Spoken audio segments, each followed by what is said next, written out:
tuloy-tuloy po tayo mga subscribers. Kanina po ay nakunan po natin yung sa medical, ano. Ito po ay part 2 na po ito, ha. Nandito pa rin po tayo sa may Land Transportation Office ng La Loma District Office, okay? Ito po naman ay malapit lang naman dito sa may Quezon City. Kung kayo po ay napapadaan dito at gusto nyo po magparehistro, okay, magparehistro po kayo, gusto nyo po magbabago ng lisensya, dito po rin po kayo magpunta at nakita ko po na mabilis po ang kanilang trabaho rito, okay?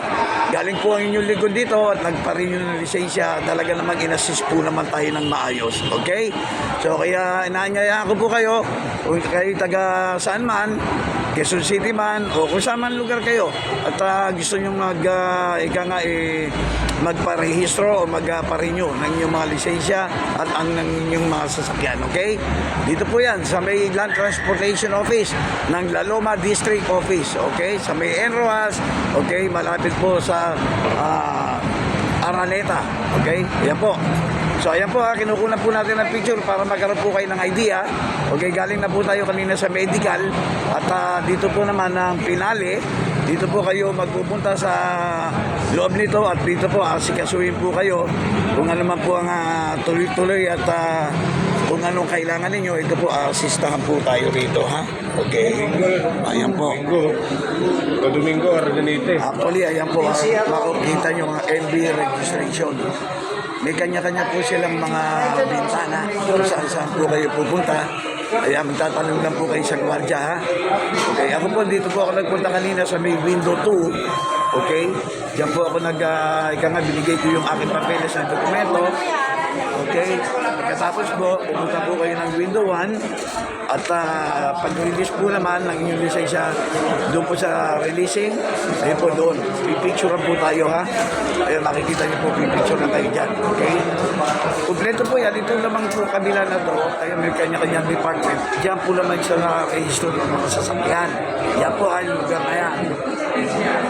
At ito po lugar na ito na sinabi sa inyong licensing, ito po dito nyo rin makukuha ang inyong mga pinarenew na lisensya, okay? Ayan, may mga window po yan, ha? Kung nahihirapan po kayo at may mga problema po kayo na gusto nyo malaman, ito po, hanapin nyo po si Sir. Ayan po. Ito po, siya po nag-approach sa atin at nagtanong po tayo sa kanya, baka matulungan po tayo. Tutulungan po kayo. Ito po si Sir. Ipakikilala ko lang po sa inyo para alam niyo kung sino yung tao tumulong sa inyo. Ayan. Ito lang po ang tao na kahit pa paano, siya po kasi ang nagme-maintain ng ano rito. Ayan po, may mapapagsa po natin siya. Siya po ang isa sa tumulong sa atin. Si Sir Ibarra. Okay, tingnan natin kung makakausap natin, ha? Ayan, para hindi po kayo na... Sir, glad to meet po. Kasi ano po, driver sa ano po. Siya po ang tumulong sa atin dito, no? Para kung sakaling may problema kayo, hanapin nyo lang si Sir. Ito, magaling po ito, mabait ito. Sir Ibarra. Ayan, no? Huwag nyo kalimutan, Sir Ibarra, ha? Ayan. Medyo nahihiya po si Sir. Okay, ayan po.